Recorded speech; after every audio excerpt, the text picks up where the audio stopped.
Right, let's quickly listen in now to what Kiran Bedi had to say at the release of the vision document.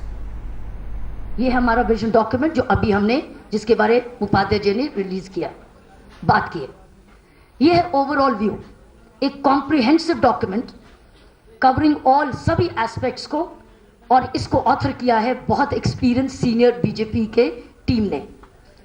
ये 35 area को cover कर रही है। It's covering 35 areas that impact every single person in Delhi.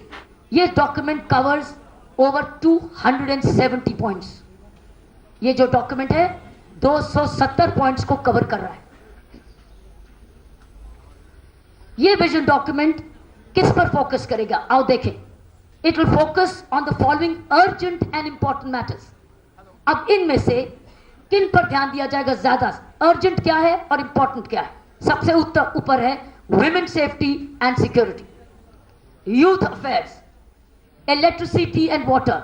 ये sequence is not that second and third, it's these are all urgent and all will get focus simultaneously.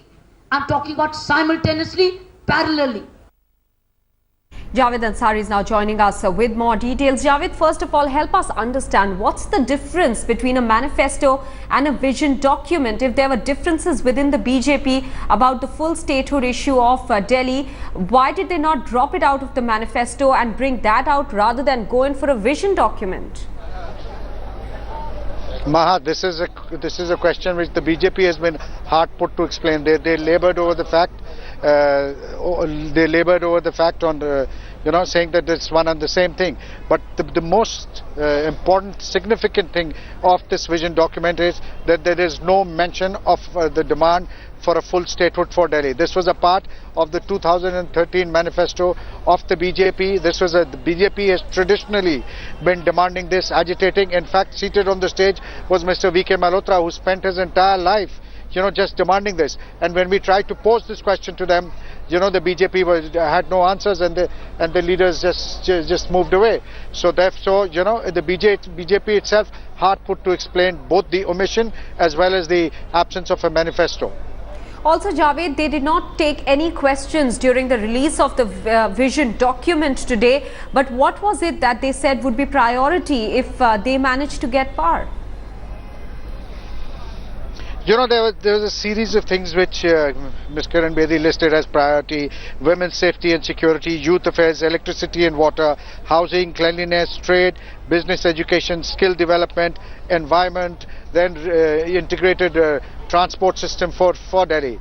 But like I said, the most glaring omission was the question of statehood for Delhi. And perhaps this is one of the reasons why the BJP leadership seated on the stage did not take questions after the release of this vision document. Javed, the way that the BJP is putting its best foot forward and bringing some of its top ministers to actually contest in a war of words against Arvind Kejriwal, does it in a way betray the nervousness that the party is feeling ahead of the Delhi elections?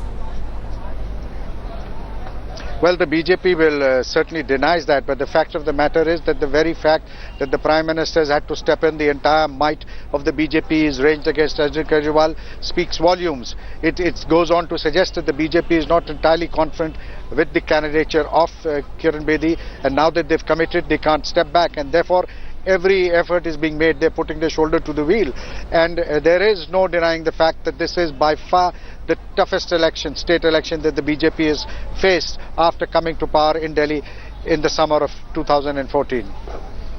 The BJP perhaps betraying signs of a little unease over there, coming out with a vision document, not talking about the issue of full statehood for Delhi that they have been doing so far, and that was part of their manifesto.